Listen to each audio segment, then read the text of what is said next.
बिंदु से अगर इस रेखा की लंब दूरी निकालनी होती तो सवाल सरल था। फिर तो लंब दूरी कैसे निकालते हैं, x की जगह 1 रख देते हैं, y की जगह 2 रख देंगे और 5, फिर बट्टी में 4 का वर्ग धन 7 का वर्ग वर्गमूल में ले लेते थे। लेकिन उन्होंने लंब दूरी नहीं निकलवाई है। उन्होंने ये कही है कि इस बिंदु की इस रेखा की दिशा में, अब जैसे मान लो ये रेखा किसी इस दिशा में जा रही है मान लो, तो ये दूरी निकालनी है ए से लेके एम तक जी। और ये रेखा कौन सी है, दूसरी वाली।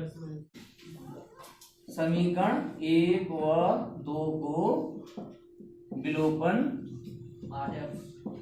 विधि से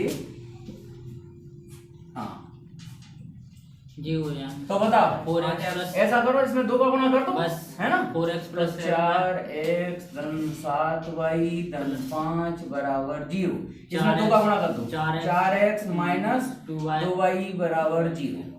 घटा दो, 4x से 4x कट जाएंगे, 9 7 और 2 कितने हुए 9 और धन 5 बराबर 0। 5/9 y बराबर ऋण 5/9 आ गया क्यों, ठीक है। ऐसा y का मान काय में रख दो, समीकरण 1 में रखो या 2 में रखो, 2 सही है, ठीक है।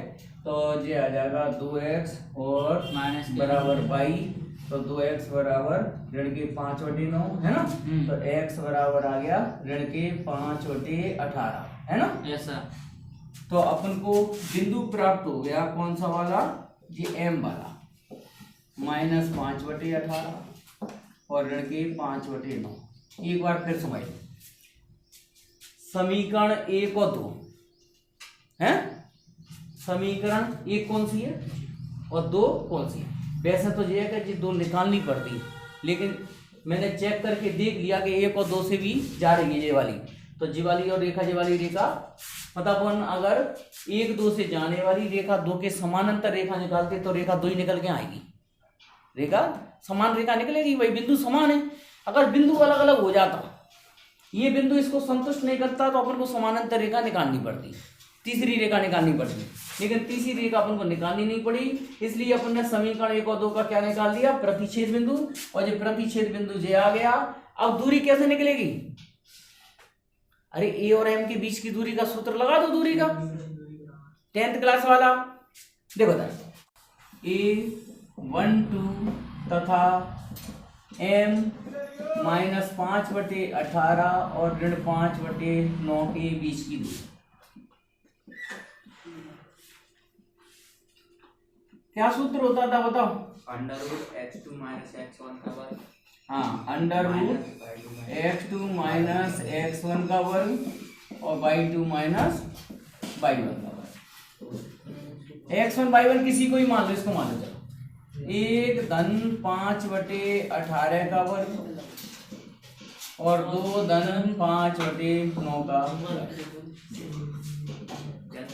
देखो 18 एलसीएम लेंगे तो 18 और 5 कितने हुए 23, 18 का वर्ग और जी कितने 9 दूनी 18 18 5 9 का वर्ग है, 9 दूनी 18 18 5 23 भाई, तो 23/9 का वर्ग, ठीक है। 18 अच्छा जी बताओ, दोनों में से पहले कॉमन निकाल लो तो सरल पड़ जाएगा, या डायरेक्ट ही चलो 23 का वर्ग बोलो, 23 का वर्ग पता नहीं सर, वो 3 × 9 3 दूनी 6 6 दूनी 12 की 2 529 आ जाएगा। 18 का वर्ग 324 है ना, और 23 का वर्ग 529 और 81, 9 का वर्ग क्या है, ठीक है। एलसीएम हुआ ऐसा करो 5, हाँ क्यों, इसका एलसीएम कितना आएगा 324, तो 529 और जिक कितना 81 का भाग 2 324, 4 बार चला जाएगा है ना, 4 गुणा 529 क्यों ऐसा। अच्छा अब कॉमन कर ही लो, इसमें इन दोनों में क्या कॉमन आ रहा है 529 माने 30 बार आ जाएगा वर्गमूल। जी कितने का वर्ग होता है, वर्गमूल होता है इसका 18 का। अब कोष्टक में क्या संख्या रह जाएगी 1 धन 4 रह जाएगी क्यों ऐसा।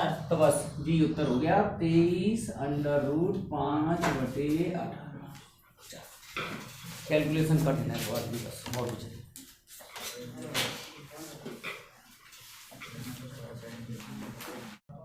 किसके? रवि के।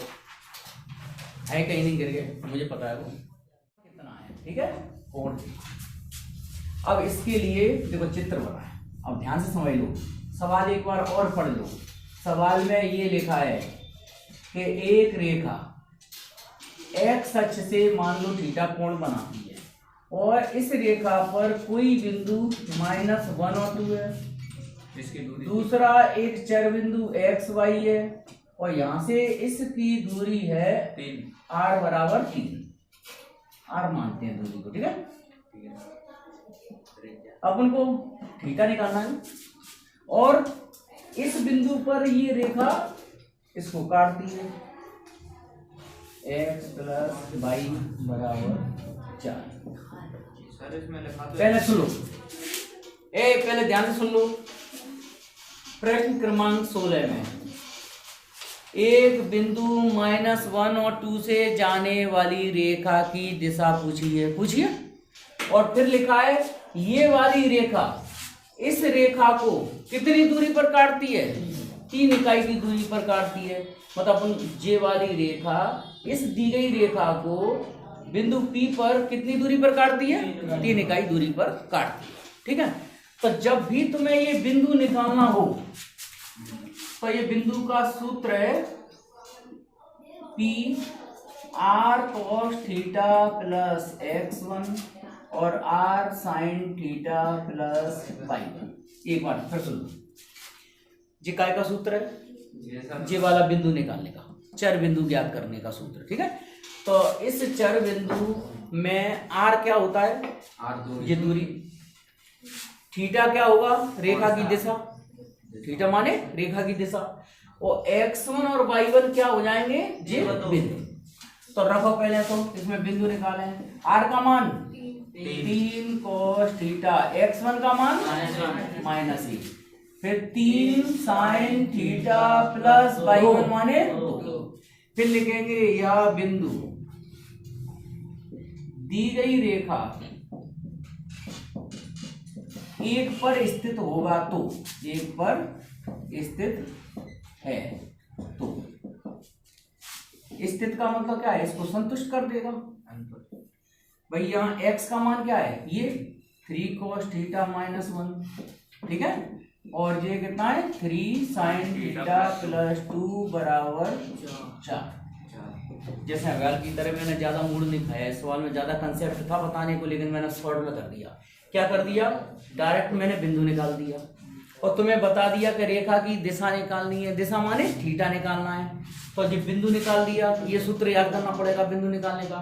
फिर अपन को पता है कि ये वाला बिंदु इस दी गई रेखा को संतुष्ट करेगा क्योंकि उस बिंदु ये वाला बिंदु रेखा पर स्थित है। ठीक है, अब इसमें हाँ जे और जे बगल में लिख लो, 3 cos थीटा 3 sin थीटा बराबर, क्यों क्या बचा?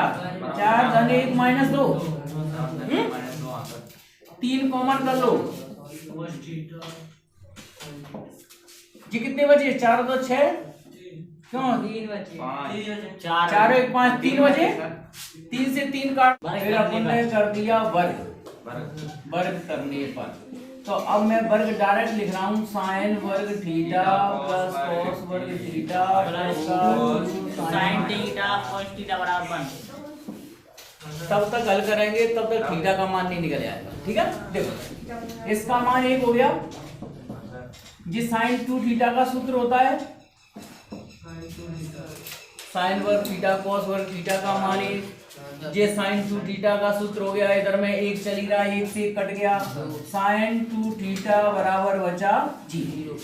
अब देखो साइन थीटा का मान अगर 0 होता है तो कोण क्या क्या हो सकते हैं? 2 थीटा बराबर 0 हो सकता है, यस सर, या 2 थीटा बराबर पाई हो सकता है, या 2 थीटा बराबर 2 पाई हो सकता है। ये तुम लोगों को मैंने त्रिकोणमिति में बताया था कि थीटा का मान, साइन थीटा का मान 0 कब होता है?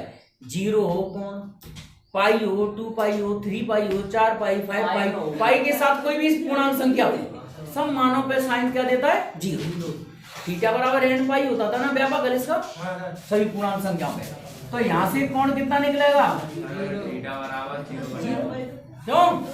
2 0 आ गया। और यहाँ से कोण कितना निकलेगा? 90 90 डिग्री। अच्छा यहाँ से कोण कितना निकलेगा? 180 2 से 180। अब सुनो, कोण तो अपन और भी निकाल सकते थे। दो रेखाओं के बीच में कोण या तो ये चल सकता है, या ये चल सकता है, या ये चल सकता है। इसका मतलब ये सुनो, 3 स्थिति में चल सकता है। 180 से तो ज्यादा हो ही नहीं सकता, ठीक है। दो रेखाओं के बीच में या एक्स अक्ष के कोण, मतलब एक्स अक्ष के साथ कोण जे चल सकता है, या जे चल सकता है। इसका मतलब क्या है? कोण 0 कब होगा? इस रेखा का कोण 0 कब हो सकता है? जब वो एक्स अक्ष के समानांतर यस सर। है। 180 कब हो सकता है? जब वो एक्स अक्ष पर ही हो, संपाती हो। Yes sir. या 90 कब हो सकता है? जब वो लंबवत हो, है ना। तो कुल मिला के उत्तर में क्या लिख दोगे? उत्तर में थीटा बराबर 0 डिग्री या थीटा बराबर 90। बस बस दो कोण देना बोलते सर। 5 से थोड़ा अपने आप कहाँ से? जी सर ये तो समझा दो।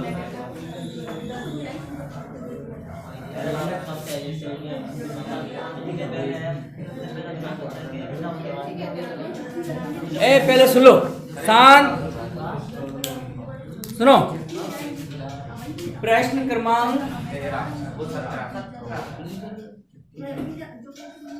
13 ठीक है।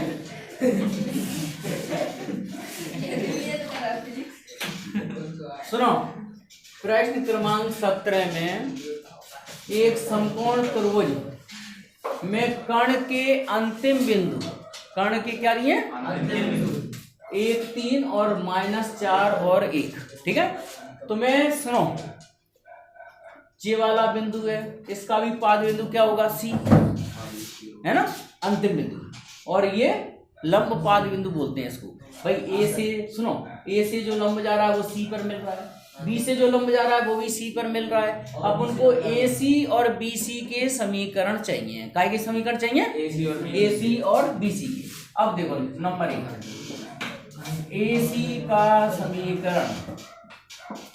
अब ध्यान से देखते जाना, ए सी किसके समानांतर है? भाई एच के। ऐसा ठीक है, तो इसमें बिंदु तो लिया जाएगा AC तो एक्स अक्ष के समानांतर दिख रही है। हाँ, ए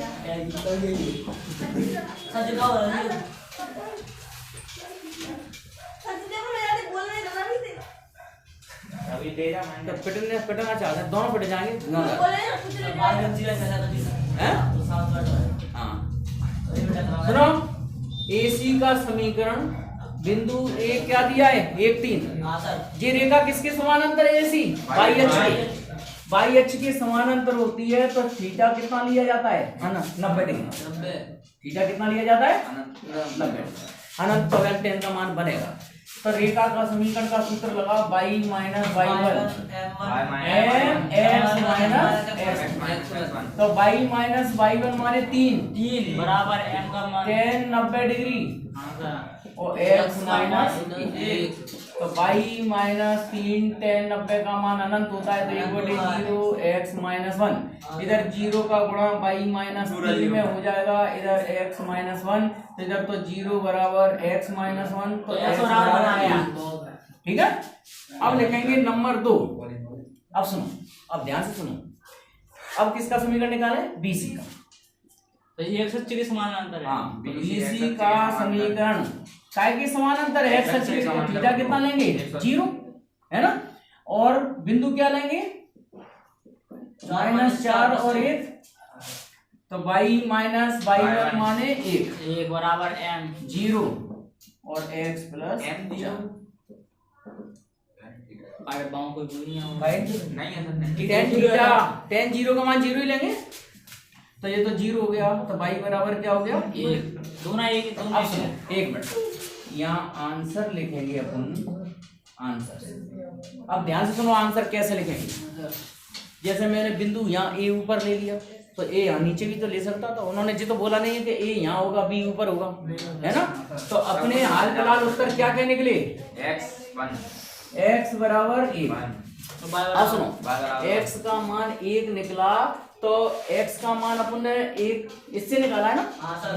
तो x का मान ऋण 4 भी निकल सकता है भाई, ऊपर कर दें, जब बिंदु b वाले को ऊपर कर दो तो x बराबर -4 भी हो सकता है। ऐसे ही y बराबर एक एक भी भी हो सकता है। हो सकता है, y y बराबर 3 भी तीन भी हो हो सकता है। सकता है। ये आंसर है। अंदर आ गया सर। वाह मार्जिन।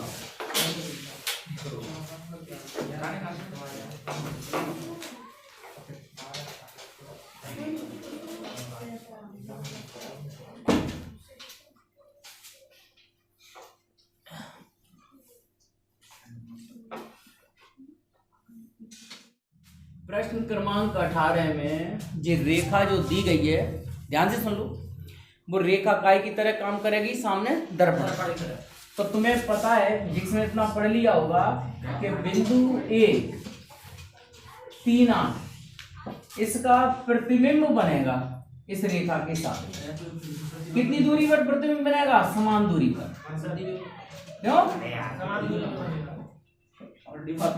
जैसे बिंदु 3 8 है और ये जो रेखा दी है समीकरण नंबर 1 है ना, तो जितनी दूरी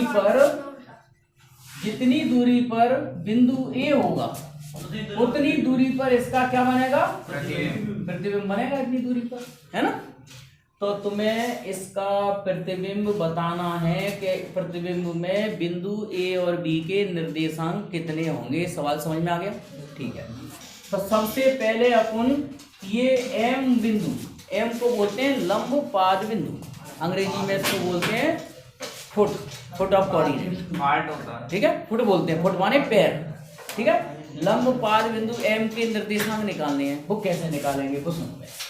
पहले तो अपन को इसकी प्रवणता बताओ समीकरण 1 की। सर समीकरण 1 की प्रवणता m1 बराबर -a/3। ठीक है, तो ए एम रेखा की प्रवणता, ए माने लंब रेखा, क्यों इसकी प्रवणता कितनी होगी? 3/। लंब रेखा की प्रवणता कितनी होगी? m2 बराबर 3 होगी। सबको पता है प्रवणताओं का गुणनफल क्या होता है? माइनस लंब रेखा होगा। ठीक है, अब अपन निकालेंगे ए एम रेखा का समीकरण। ए एम रेखा का समीकरण का मतलब तुम्हें बिंदु दिया है 3 8 और प्रवणता दी है m2 बराबर। सर y-y1 वाला। हाँ, y-y1 तुम लोगों ने देखा। हाँ सर, समीकरण निकाल लेंगे। पूरी प्रश्नावली में सबसे ज्यादा सूत्र मैंने जी लगाया है। ठीक है, y-y1 बराबर m है ना, और x माइनस x। तो y-y1 कितना है? 8। m2 कितना है? 3। x माइनस x1 माने 3 है सर। ठीक है, 1/3 आंसर है। जी। ठीक है, तो y-8 बराबर 3x 3 तरफ 9। 3 तरफ 9। तो 3x ऋण y और इस 8 को भी उधर ले जाओ तो ऋण 1 बराबर 0। समीकरण नंबर 2। ठीक है, अब अपन क्या करेंगे? समीकरण 1 और 2 को हल करेंगे विलोपन विधि से। तो बिंदु देखो, ये समीकरण 1 है और ये समीकरण 2 कौन सी हो गई? ये 2। 1 और 2 का प्रतिच्छेद बिंदु क्या है? m। तो 1 और 2 को हल करेंगे। पहले यहां तो उतारो समीकरण 1 और 2 है। समीकरण 1 और 2 को हल करने पर x बराबर 1 आया तथा y बराबर 2 आया। यहाँ लिखेंगे अब माना a का प्रतिबिंब, हाँ a का प्रतिबिंब क्या माना है मैंने? a dash a b। अब ध्यान से सुन लो, x a और a डैश का मध्य बिंदु m होगा क्या? नहीं होगा, है ना। तो यहाँ लिखेंगे a तथा a डैश का मध्य बिंदु क्या होगा? m 1 और 2 होगा। तो मध्य बिंदु के सूत्र से x2 - x1 हाँ मध्य बिंदु का सूत्र क्या होता है, x बराबर x1 प्लस x2 बटे 2 तथा y बराबर y1 प्लस y2 बटे 2। x का मान क्या लेंगे, 1, x1 3, x2 माने 1 बटे 2 तथा y का मान कितना लेंगे, 2 है ना, y1 कितना लेंगे 8 है ना, और जी y2 b। तो इनको हल करेंगे तो a का मान कितना आ जाएगा, कोई बताओ डायरेक्ट में, 2 एकम 2 -1 आएगा क्या नहीं आएगा, आएगा सर। b कितना आ जाएगा, 2 3 4 -4 आ जाएगा है ना। हाँ सर। इसलिए अपन बोलेंगे प्रतिबिंब। नहीं प्रतिबिंब आ गया, कितना आ गया -1 और -4। ये है आंसर। ना उत्तर और देख लो।